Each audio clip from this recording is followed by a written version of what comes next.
Hey everybody, welcome back. In this video I'm going to show you how to play the guitar solo from Owner of a Lonely Heart from Yes. This comes off of their 90125 album, which is definitely my favorite Yes album.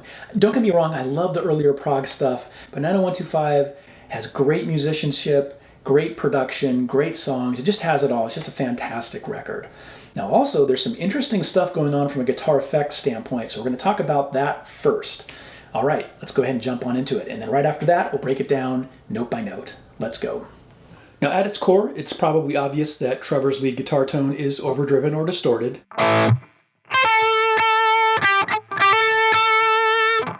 But the main effect on top of it that you want to focus on is a harmonizer. Trevor had his harmonizer set to harmonize on top of the original note, 1/5 above and 1/5 below. For example, if you were to play the 5th fret of the B string, 1/5 above would be the 12th fret, or the 7th fret of E, and 1/5 below would be open B, or the 4th fret of G. So with the harmonizer, if you played 5th fret of B string, that E note, it would sound something like this. Now let's hear what it sounds like with and without the harmonizer when we play that 5th fret B string note.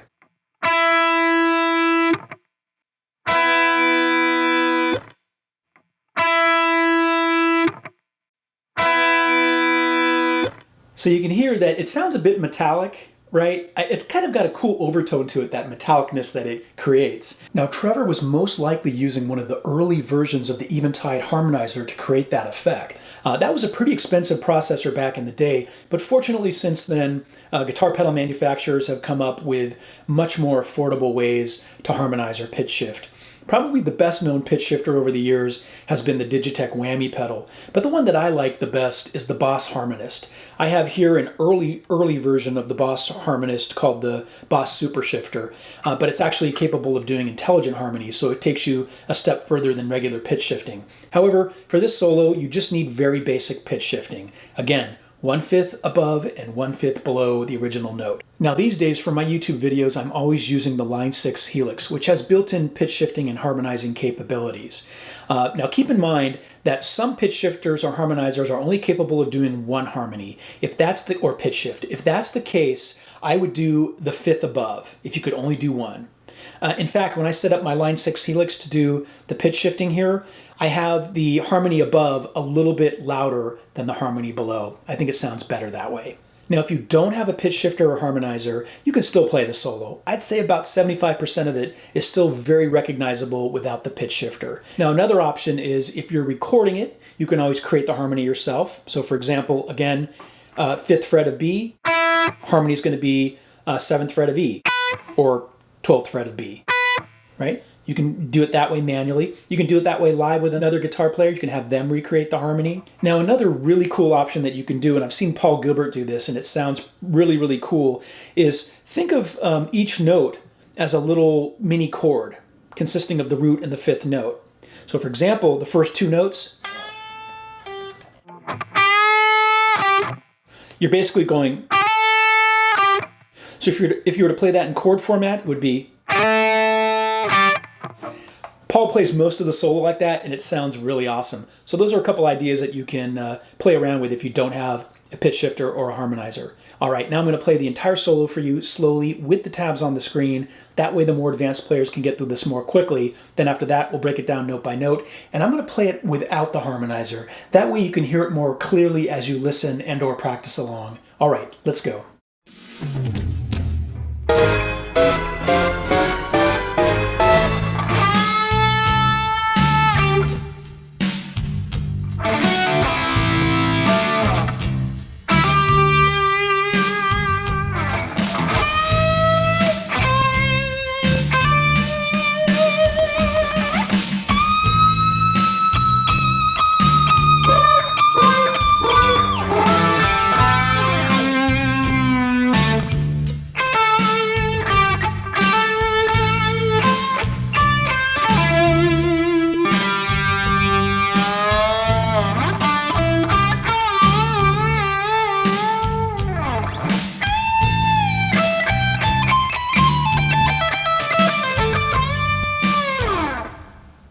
right, now section 1 is one of those where there's a part of it that sounds really different when you turn off the harmonizer. I mean, it almost sounds unrecognizable without the harmonizer on.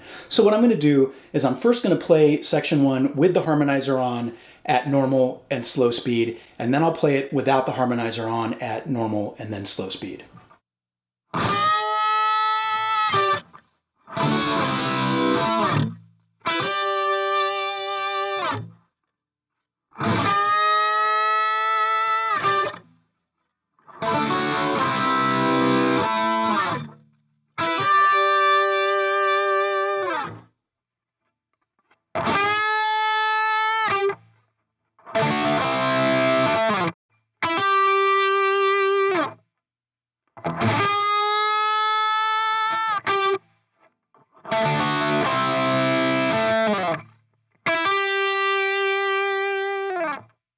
All right, now for the rest of this section here, I'm going to play it without the harmonizer on.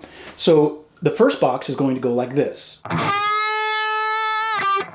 So you're starting by raking through the strings until you get to the B string, and then at the 8th fret, you're going to bend up a full step, hold it for a bit, and then add vibrato. And then 8th fret B stationary. Here it is again. Then in the second box, we play slowly. Now, I'm going to show you 2 ways of playing this, okay? This is the way I play it, but there is a video here on YouTube where you can see Trevor talking about the solo. I think it might be from one of the old Starlux instructional videos, and he doesn't walk you through the whole solo, but he shows you parts of it, okay? And I'll explain why I explain it or teach it slightly different. So you're going to bar your finger across the 7th fret of D, G, and B strings and sweep your way through them. Followed by 7 on D, and then 5th fret of B and G, 7D slide down. Again. Now what Trevor does is instead of raking through or sweeping through the 7th fret of D, G, and B at the beginning of that second box, he'll play this.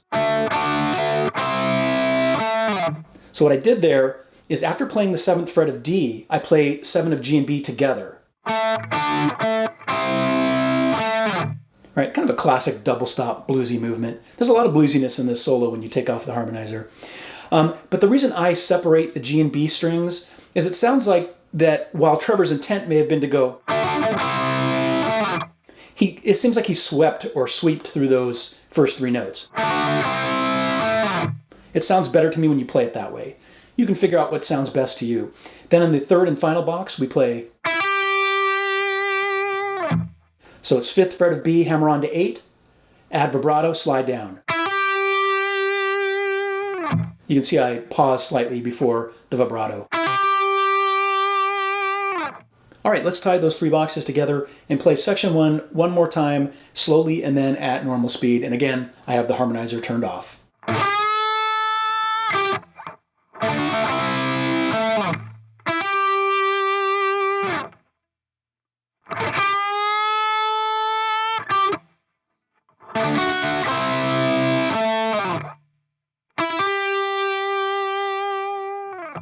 All right, let's move on to section 2. All right, for section 2, I'm just going to leave the harmonizer off so you can hear it clearly. No need to put that on for this section. And I'll play it at normal and then slow speed.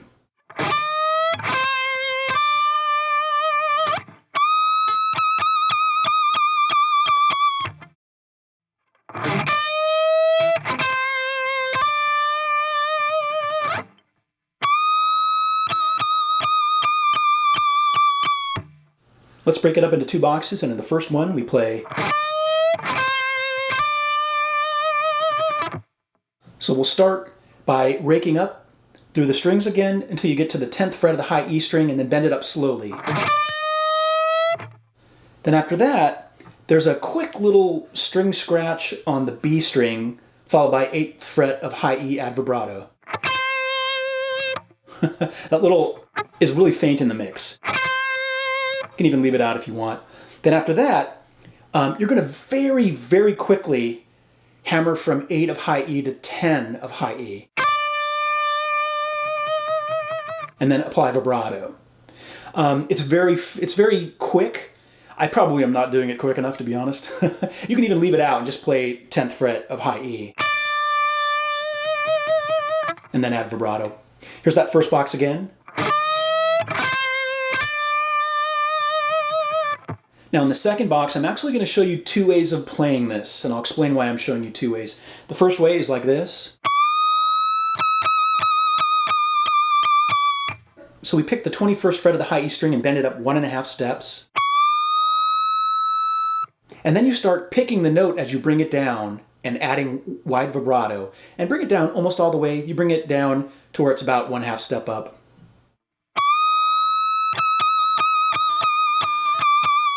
And that's one way to play this, but when you watch Trevor play it live, it's interesting because he picks the note really fast. But when I listen back to the original, I don't think that's what he did on record. There's some weird panning effects going on back and forth there, and then you've got, you know, the pitch shifter, the harmonizer on. To me, it almost sounds really like he's just kind of bringing the note down with the wide vibrato. Something like that. That's really what it sounds like with the weird panning effect going on. But the reason I tend to pick the note on its way down is because I don't use a ton of gain. I think lead guitar tones sound better when you don't go all out and kind of back off on the gain just a little bit. So I end up picking it to keep the note, you know, ringing out. But you'll figure out what works best for you. Either picking it a few times on the way down like I do, or picking it rapidly like Trevor, or just bringing it down without picking. You figure out what works best for you. All right, let's tie those two boxes together and play this section one more time, slowly and then at normal speed.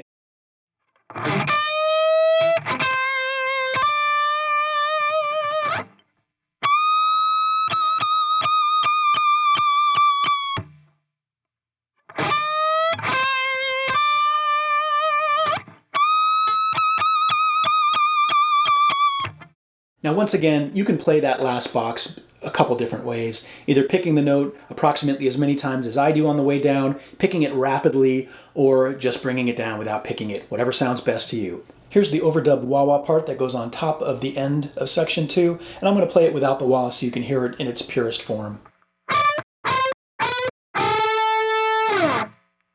So you're doing a bunch of unison bends here. You probably know what that is if you're tackling the solo, but I'm going to explain it all. So you'll play 15th fret of B along with 17 of G, but you're bending up the 17th fret of G a full step. Then you do the same thing with 13 of B and 15 of G. And then the same thing with 12 of B, 14 of G. And then finally, you're doing the same with 10 of B, 12 of G. And then sliding down. Pretty simple, right? Now let's move on to section 3. Here's section 3 at normal and then slow speed. And again, for this one, we're going to leave the harmonizer off so you can hear it clearly.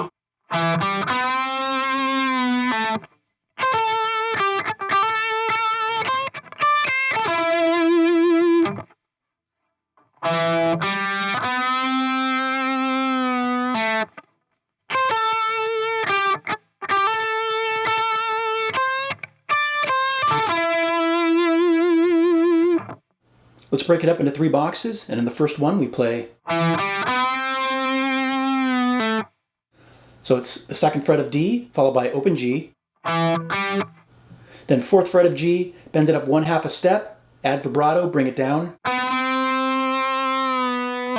Pull off to the 2nd fret. Here's that first box again. Then in the second box we're going to play slowly.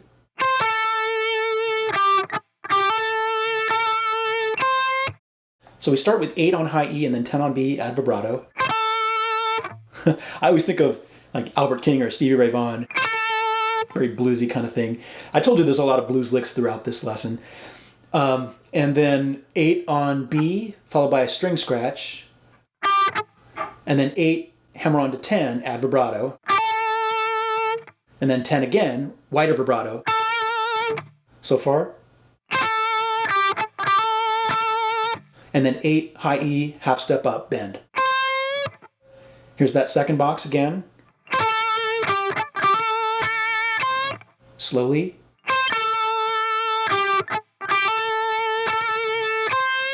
Then in the third box, slowly. So it's 10 on high E followed by 8, quarter step bend up. A lot of people miss that little small 1/4 step bend. And then 10B, 9G add vibrato.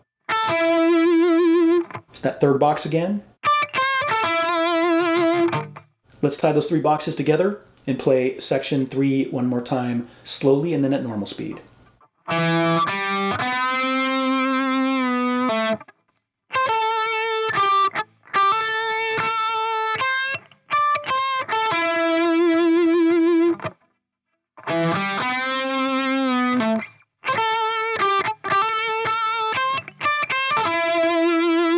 All right, let's move on to section 4. Here's section 4 at normal and then slow speed.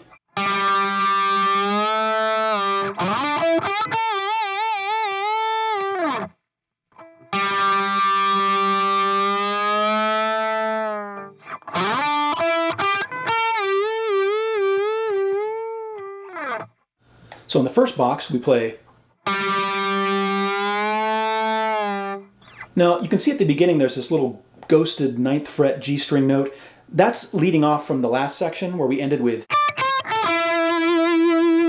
And then you pull off from there to open G. And after you pull off, you bend that open string up slowly, one step, and then back down. Notice I'm bending up with the string behind the nut, okay? Now, if you aren't able to do that, let's say you have a locking nut or something else in the way, string tree or something, or something that prevents you from doing that, there's a couple things you can do. You can try bending up on your vibrato bar if you have one and it's set where you can pull up, or you can come down to the 5th fret of the D string and instead play that note, okay? Something like that. Then in the second box we play.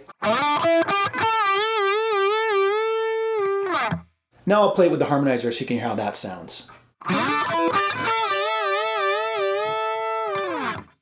So you're sliding up to 12 on D and then 14 of D, then 12 of G, and then 12 of G, bend it up, pre-bend before you hit it, bring it down, up, down, up, down, up, down, up, down, slide down. The last bend is a little bit longer than the others. Okay, now we're going to tie those 2 boxes together. And first I'm going to play it with the harmonizer on, then I'll turn the harmonizer off and play it at slow and then normal speed.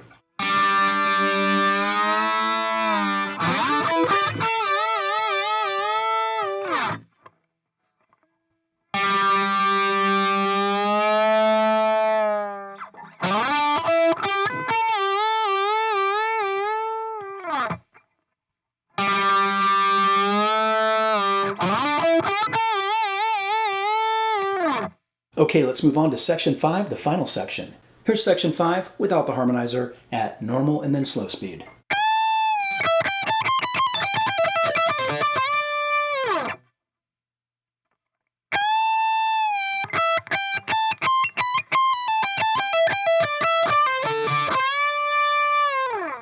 So in the first box we play slowly. So it's 20th fret of B string, bend it up, hold it for a tiny bit, bring it down. Then 17, 20B, 17, 20, 19E. Here's the first box again, slowly and then at normal speed.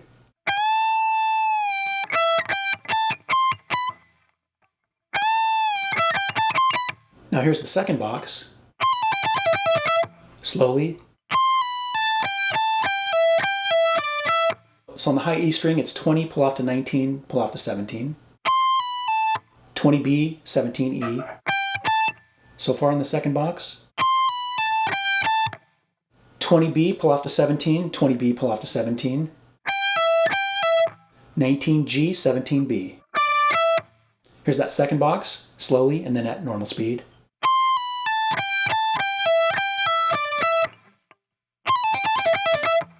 Then in the third and final box, we play slowly. So it's 19 on G, pull off to 17, and then 19D, 19G. And then 17G, bend it up, hold it for a tiny bit, bring it down, slide down. Let's play that third box again, slowly, and then at normal speed.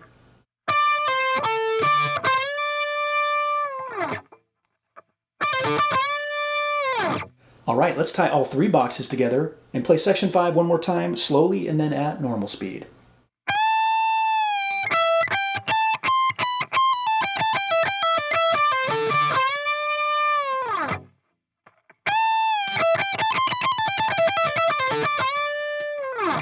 All right, let's wrap this up.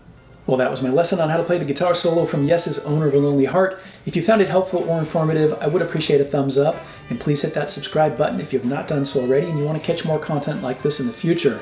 If you have any questions or comments, leave them down below and I will attempt to answer them as time allows. Until next time, rock on.